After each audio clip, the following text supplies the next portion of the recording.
Next on the 5 o'clock report. If you had a child today, would you vaccinate that child for measles? The witness will suspend. The committee will come to order. I think it's pretty clear that the law was violated. This is some of the most severe flooding we have ever seen. Now, let's go to the newsroom. The Capitol Hill Grill open for business. Good afternoon. Thank you very much for joining us. I'm Mark Webster. A congressional grilling for Health and Human Services Secretary Robert F. Kennedy Jr. as Democrats pressed him on spending cuts in his domain and also on a frequent topic for Kennedy, his views on vaccines. If you had a child today, would you vaccinate that child for measles? For measles, probably for measles. What I would say is my opinions about vaccines are irrelevant. Kennedy's appearance also drew some unruly protesters. The witness will suspend. The committee will come to order. Capitol Police are asked to remove the individuals from the hearing room. Members of the audience are reminded disruptions will not be tolerated. Some protesters were escorted out of the Kennedy hearing. 3 congressional Democrats could be facing charges and also House discipline following their arrest during a confrontation at an ICE facility in New Jersey. I think it's pretty clear that the law was violated. House Speaker Mike Johnson, who says an official House censure would be appropriate for the trio. Some Republicans want more, though. They want the Democrats stripped of their committee assignments. Attorneys for a Wisconsin judge arrested for shielding an illegal immigrant from ICE agents are trying to have that case thrown out. Claiming judicial immunity, Milwaukee County Judge Hannah Dugan's motion to dismiss the federal case against her after a federal grand jury indicted her for allegedly escorting a Mexican national out of her courtroom last month through a private exit to avoid arrest from waiting ICE agents. Days later, the FBI took Dugan into custody. For now, her case is headed to trial. Fox's Jeff Monasso, the man the judge is accused of shielding, was previously deported and was in her courtroom to answer to battery charges. He's now back in ICE custody. Cutting some deals in Qatar. After Tuesday in Saudi Arabia, President Trump meeting with the leaders of Syria and Qatar today. Trump is the first U.S. leader to visit the nation. The Emir of Qatar was happy to see him. We are going to another level of relationship between Qatar and the United States. Trump thanked the Emir for $200 billion worth of deals he's pledged with the U.S., including a big order of U.S.-made Boeing jets. It's the largest order of jets in the history of Boeing. That's pretty good. Trump also met with the leader of Syria after announcing he's lifting sanctions on the country. Former U.S. Deputy Assistant Secretary of Defense Jim Townsend calls that an encouraging development. It's amazing to have an American president speaking with his counterpart. We've gone so long with that troubled country being torn by civil war, a crazy dictator running it. Trump told Gulf leaders today Iran must cease support of its proxy terror groups as part of any nuclear deal. And there's late word this afternoon that the U.S. has now issued new Iran-related sanctions.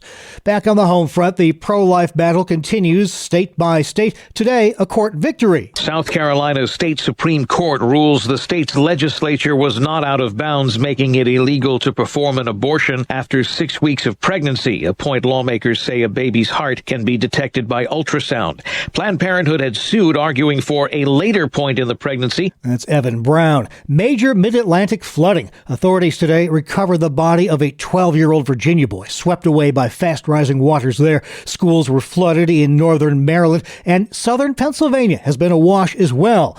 Myersville, PA Mayor Shane Smith tells CBS. This is some of the most severe flooding we have ever seen. Myersdale's fire chief Mike Miller says they've had to make a lot of water rescues. Please don't drive through the water. It puts your life in danger, puts our life in danger. Many streets there have been flooded, submerging cars. And an early season heat wave is scorching Texas. Austin's mayor is Kirk Watson. This is the type of heat we generally don't start seeing until July. It's unwelcome and it's unwanted, but it's here. And forecasters say it's there to stay for the foreseeable future. 1 in 4 U.S. children has had at least one parent with a substance abuse disorder. That's about 19 million children. This according to a new study, which finds the number far higher than previously estimated. The study also found that about 6 million kids have at least one parent with both substance abuse issues and a mental health disorder. However, some encouraging news on that same front as well. There were 30,000 fewer U.S. drug overdose deaths in 2024 than the year before. That is the largest one-year decline ever recorded. Still to come on the 5 o'clock report, reflecting on a tragedy 3 years ago today. Which satellite campuses will Penn State be cutting? And a pastor with advice on how Christians can navigate our chaotic times. I'm Kevin Williams, and here is your Family Life regional weather forecast. The call for tonight is mostly cloudy skies, just a stray shower, some patchy fog, and occasionally a little starlight and moonlight, low temps 50s and low 60s. For tomorrow, variable cloudiness, sunny breaks with a shower, could be an afternoon thunderstorm. It'll be humid, a high in the 70s. Invariably cloudy tomorrow night and Friday with several showers and a couple of thunderstorms around. High temperatures Friday muggy in the 70s and lower 80s. Okay, thank you very much, Kevin Williams. Now, checking the stories making news where you live across New York and Pennsylvania. A somber anniversary in Western New York today. This is the third anniversary of that racially motivated mass shooting at a Tops grocery store in Buffalo that claimed 10 lives. City officials yesterday announced they've set aside space for a memorial to honor the victims. The Reverend Mark Blue chairs the 514 Memorial Foundation. It's our responsibility to leave a lasting legacy that will make our community proud from generation to generation. But 3 years still isn't long enough for this former shopper at that Tops to be able to bring herself to walk back inside the store, telling WKBW. After the shooting, I just never been back into the store. I just never felt to go back. I mean, it's been said to me, well, it's just like any other supermarket, but it's not. Groundbreaking on the $15 million memorial project is scheduled for sometime next year. Now, meantime, the federal judge in the case has denied the shooter's motion to dismiss his hate crime charge, saying there was no ambiguity at all about the intended victims' identities. The case heads back to federal court next week. Planned Parenthood in Pennsylvania is using money meant for COVID relief on other things. The abortion provider got more than $500,000 in pandemic assistance to operate LGBTQ youth programs in Bucks County. According to the Pennsylvania Family Institute, the money was spent on drag shows and queer proms that targeted elementary-aged kids. Bucks County also spent more than $13,000 in opioid settlement funds to bus students to a transgender-themed event sponsored by Planned Parenthood. The Nittany Lion is out of the bag at Penn State. President Neela Bendapudi is out with her list of 7 university satellite campuses, which she is recommending for closure after details leaked out ahead of Thursday's scheduled board vote on that. New Kensington, Fayette, and Shenango campuses in the Pittsburgh region, along with Du Bois, Mont Alto, Wilkes-Barre, and York. That would affect more than 11,000 students, including this Wilkes-Barre student who tells WNEP the leak was disappointing. That's sad because, I'm a Penn State Extension campus student, and so are they. And I know that I've had a great time here, but a lot of other kids who committed to Wilkes-Barre and intend to go to Wilkes-Barre and get their college degree there, they're not going to be able to have that same experience. The university announced back in February that a dozen campuses were being considered for the shopping block due to financial struggles and declining enrollment. And this other school note, the Greater Johnstown School District, looking into how 3 elementary students were reportedly given alcoholic Jell-O shots during school. District officials say on Wednesday morning, school administrators learned of an incident in which a kindergarten student reportedly brought Jell-O shots to school and gave them to 3 classmates. According to a statement from the district, the 3 students were immediately evaluated by the school nurse, then taken to a local hospital as a precautionary measure. The affected students' parents were notified. Administrators took possession of those Jell-O cups and are investigating how the student came to be in possession of them. All right, up next, highlights from today's Inside Out feature with our Martha Manikas Foster. She spoke with theologian, musician, pastor, and author Glenn Packiam, whose new book is entitled What's a Christian Anyway? Finding Our Way in an Age of Confusion and Corruption. So, Glenn, I think we're all familiar with pastoral scandals, some people, including our friends, throwing off their faith, others unapologetically marrying faith with a political movement. What do you consider the chief cultural challenges to Christianity? Well, I think that these challenges, we could picture it as 2 crosswinds in a blizzard. And the one crosswind is that crosswind of corruption. It is the scandals that we see, the failures of leaders and of pastors, but it's also the result of the church allowing itself to be co-opted by political agendas, social movements, and that sort of thing. living. And then the other crosswind is the crosswind of confusion. We're living in a moment where there are so many voices vying for our attention, and people will listen to someone and they'll say, oh, I heard this so-and-so said this online. You go, well, who said that? Have they studied the Bible? Have they, gone to school? They go, no, but they have 1 million followers. And so popularity has replaced credibility, and that's contributed to this crosswind of confusion. And so when I think of this, I think of there's an image from the old prairie days of the farm days, where they put a rope up between the house and the barn whenever a blizzard was coming in. And they did that because the farmers knew that even this familiar distance from the house to the barn that they've walked 1,000 times, in a blizzard, it can get so disorienting that you could be stuck out there in the cold unless you had a rope to lead you home. The storms are going to come. We're going to be caught in these crosswinds of confusion and corruption. The question is, do we have a rope that will help us find our way home?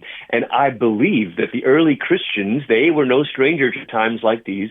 They put up a rope for us, and that's this confession of faith we're going to talk about today. Why don't you tell us why you believe the ancient Nicene Creed can help us? In the 300s, as Christianity was growing and spreading in different regions of the world, many, many Christian communities were remaining faithful to Jesus, faithful to the apostles' teaching. They understood which documents belonged and should be treated as scripture. But there were also other teachers and preachers who were gaining popularity but lacking that connection to the faith of the first followers of Jesus. And so there was a council that was convened in a city called Nicaea in the year 325, and it was fairly straightforward in saying, okay, these are the books that belong in the New Testament. And then along with that, this is the confession of faith.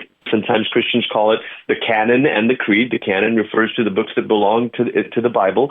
And the creed, they go together. They came from the same gathering, the same council, because the Bible is the Word of God. But this confession of faith is like bumper lanes for our Bible reading. If we are concerned about the direction the church has taken, how might we take our first steps toward finding our way in an age of confusion and corruption? The goal for these early Christians when they gave us this creed, and the creed functions like a rope that helps us find our way home in the midst of a storm, in the midst of a blizzard of confusion and corruption, their hope was not just that we would treat these like a statement of faith, but rather an act of surrender. Faith is not just a mental agreement to a statement. Faith is a pledge of fidelity. And so I think part of the pathway to regaining credibility, and I'm playing here with the words creed and credibility. Yes, I see it. Is to believe our creed and then to live like these words are true. That's Pastor Glenn Packiam on this week's edition of Inside Out. You can subscribe, listen to, and share this feature along with all of our original podcasts at Apple Podcasts, Spotify, YouTube, or FamilyLife.org. This is the 5 o'clock report on Family Life. Hi, I'm Rob West with your Faith and Finance Minute. The story of the widow's oil in 2 Kings 4 shows how God can provide in miraculous ways. A poor widow is able to pour oil from a single jar, filling dozens and dozens more, enough to save her only son from slavery. What lessons can we learn here? First, the widow obeyed Elisha's instructions, gathering jars and later selling the oil. In the same way, God invites us to trust Him through faithful action. Second, we must not overlook what God has already placed in our hands, even if it seems small, like 1 jar of oil. Finally, her story reminds us that obedience often precedes provision. When we follow God's wisdom and entrust our needs to Him, we can be confident that He sees, He cares, and He will provide.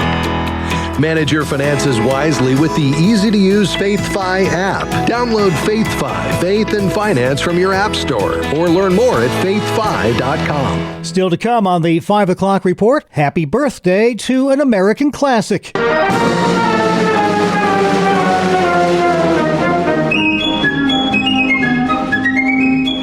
I'm Kevin Williams, and here is your Family Life regional weather forecast. An area of low pressure in the upper levels of the atmosphere remains adrift over the Ohio Valley, and it's associated with a large area of moist air that's growing increasingly unstable, and the result will be some showers and a couple thunderstorms over the next 3 days. Notably, there will be frequent and sometimes lengthy rain-free periods, but that risk of rain will be with us into the weekend. The call for tonight is mostly cloudy skies, just a stray shower, some patchy fog, and occasionally a little starlight and moonlight, low temps 50s and low 60s. But tomorrow, variable cloudiness, sunny breaks, breaks with a shower. Could be an afternoon thunderstorm. It'll be humid, a high in the 70s. Invariably cloudy tomorrow night and Friday with several showers and a couple of thunderstorms around. High temperatures Friday muggy in the 70s and lower 80s. Okay, thank you, Kevin. Finally at 5, no patriotic gathering would sound complete without it. It was May 14th, 1897, Willow Grove Amusement Park near Philadelphia, and America first heard John Philip Sousa's Stars and Stripes Forever. Well, it's very much a feel-good tune. It has a somber backstory. Sousa says he wrote it on Christmas Day the year before when he got word that his band manager had died, and it later became known as the Disaster March, a tune theater musicians would play to subtly alert personnel of an emergency. That was their cue to quietly escort patrons outside of the theater without causing a stampede. Despite its sad origin, the catchy tune became an overnight sensation, and on its 100th anniversary in 1987, Congress proclaimed it the official march of the United States. And that's the world we live in for Wednesday, May 14th, 2025. Thanks again for joining us. I'm Mark Webster, Family Life News.